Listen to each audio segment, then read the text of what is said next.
Bem-vindo ao vídeo mais polêmico do canal.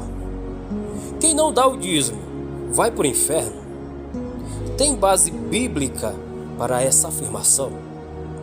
E se por acaso faltar o gás na tua casa, você prefere ficar sem comer com a tua família do que ficar sem dar o dízimo? E aí, que posicionamento tomar diante desta situação? Comigo, Pastor Antônio Ronaldo, esta situação aconteceu no começo desse ano. E eu vou falar para você o que o meu pastor teve a capacidade de me dizer. Então fique até o final. E você pode comentar à vontade nesse vídeo, porque eu vou ler o seu posicionamento. Maravilha? Olá, eu sou o pastor Antônio Ronaldo e você está no meu canal Curiosidades Bíblicas. Bom, primeiro nós temos que entender que há duas classes. A primeira classe de crente acredita que se deve dar o dízimo a todo custo. A segunda classe já concorda que não, que deve sim dar o dízimo, mas segundo a necessidade de cada pessoa. Então vamos à primeira, o primeiro posicionamento. Há um vídeo circulando na internet aonde um pastor é indagado se o membro de sua igreja deveria dar o dízimo, sendo que na sua casa havia acabado o gás de cozinha. E a resposta do pastor foi a seguinte: ele responde assim: primeiro, dízimo não se dá, se devolve. Então, eu, na condição de pastor, digo que deve-se honrar a Deus. Então, ele tem que dar o seu dízimo sim. E depois Deus vai abençoar na questão do gás de cozinha. Ao dar essa resposta, ele vai ser questionado sobre essa resposta que ele vai dar. Ele vai ser indagado se a igreja ajudaria aquele irmão na compra do gás, ou se a sua família ficaria sem gás para cozinhar. O impressionante é que esse pastor não respondeu nada. Há muitos que chegam até o extremo de dizer que se não der o dízimo, a pessoa vai para o inferno.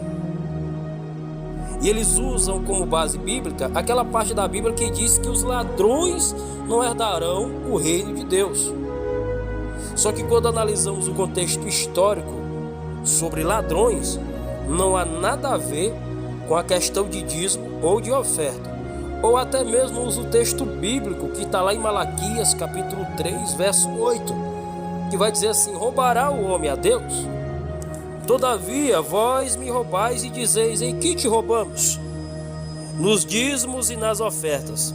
Mas o texto em questão aqui está altamente relacionado aos próprios obreiros, levitas, os sacerdotes que estavam ali defraudando os dízimos e as ofertas que eram lançadas sobre aquele lugar. A Bíblia diz que o povo de Deus, eles padecem por falta de conhecimento. Por conta disso, ou dessas situações, muitas pessoas não querem nem ir para a igreja, pois elas acham que todos os pastores são iguais, que só pensam em dízimo, só pensam em oferta, só pensam em dinheiro. Mas a realidade é bem diferente, pois há a segunda classe de posicionamento. Essa segunda classe acredita que a pessoa deve dizimar sim, mas segundo a sua necessidade, e usam como base bíblica aquilo que está escrito no livro de 2 Coríntios, capítulo de número 9, versículo de número 6 em diante, que diz assim: eu digo isto, o que semeia pouco, pouco também se fará. O que semeia em abundância também se fará. Cada um contribua segundo propõe no seu coração, não por tristeza ou por necessidade, porque Deus ama o que dá com alegria. Paulo deixa bem claro neste versículo que quem tem muita condição, mas semeia pouco, vai colher pouco. Quem tem muito e semeia muito, vai colher muito. Paulo está fazendo uma alusão à agricultura, à lei da semeadura. Aquilo que você plantar, você vai colher. Só que Paulo vai pegar essa afirmação e vai jogar no lado espiritual. Aí ele vai dizer assim: cada um contribua segundo propôs no seu coração, não por tristeza ou por necessidade. E é aqui que tudo muda, porque Paulo está dizendo que não adianta nada você ter muito e abençoar muito, só que sem ter vontade de abençoar, sem ter alegria. Deus não vai se agradar disso. Assim como também não adianta você ter pouco e doar tudo que você tem e ficar sem nada na sua casa, porque aí Deus vai entender que além de triste por você não ficar com nada, você ainda vai estar dando com necessidade.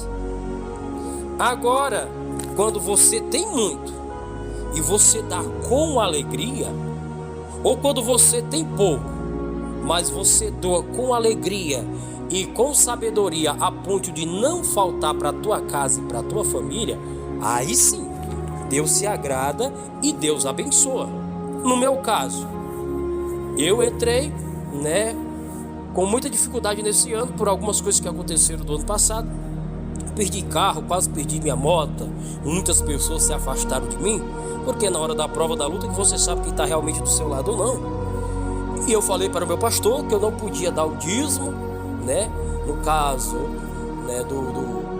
do segundo mês aí, por conta que o primeiro mês eu tinha dado o dízimo, mas eu me apertei no segundo mês.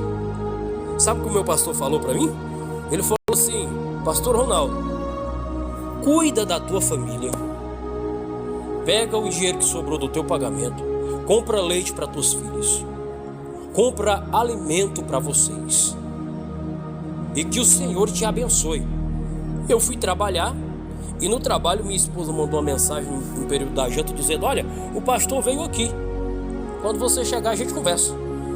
Eu saí do trabalho, cheguei em casa. Quando eu cheguei em casa, minha filha mais velha já falou: pai, amanhã o senhor vai comprar mais leite, o senhor vai comprar mais coisa, que o pastor deixou dinheiro aqui. Eu até estranhei. Aí a minha esposa foi me explicar para mim. O pastor pegou o dízimo que eu tinha dado no primeiro mês e levou esse dízimo lá em casa e falou: tá aqui, para auxiliar com o dinheiro que sobrou do pagamento, para vocês comprarem o que está faltando para a sua família aí. Eu não vou dar mais, porque infelizmente a igreja não tem o caixa disponível, senão eu daria muito mais. Então assim, meus queridos, cada um tem suas opiniões. Eu tô louco para ver o comentário de cada um de vocês aqui, mas eu acredito que o dízimo, ele tem que ser dado segundo a necessidade. O reino de Deus se preocupa muito com almas.